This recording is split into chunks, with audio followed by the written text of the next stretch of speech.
Think about the audience that's watching this who doesn't like Andrew Tate. And think about the audience here that's watching this that loves Andrew Tate.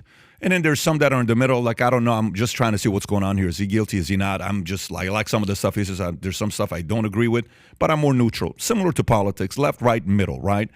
What would you say to the people? Like, what do the people who think this is somebody who is guilty, what should they go look at? Like, is there any articles? Is there any things to follow? What can they do? Because there are a lot of people screaming off the top of their lungs that these guys belong in jail for the rest of their lives, and there are those that are saying they don't on the opposite side, being very supportive about it. What do you say to the people saying, no, these guys are guilty, they need to be done, they need to go to jail and stay there forever? 2 points I want to make on that. First of all, I think people need to focus not on the content of their speech, whether they like or agree with what the brothers are saying. I think there's, some other critical things that you need to think about, which is the fact that, do we believe people should be detained when they haven't even been criminally charged? Is it right to keep someone in jail for several months when there is not enough evidence to charge them at the time? That's one thing. Second of all, do we want to start criminalizing speech? Are we putting people in jail so that we could try to reprogram them?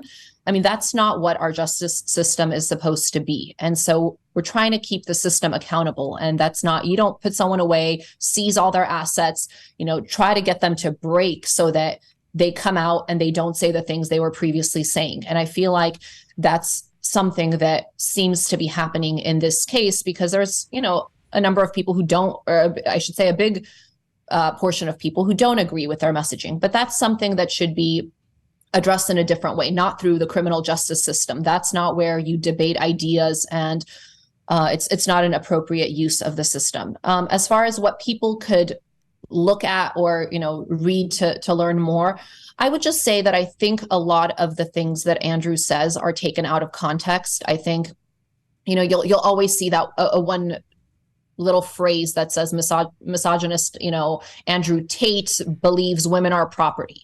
And then if you actually sit down and watch his long form interview, he puts everything in context. And, he says, no, I believe women are equal. I think when I said that, what I meant was, in a religious way, the way somebody gives, the father gives away the bride. So, he'll explain a lot of what he means. And I think it makes a lot more sense when you hear his long format interviews rather than just hearing, reading a headline or seeing one little clip of something he said taken out of context, which I don't think accurately reflects what his messaging is.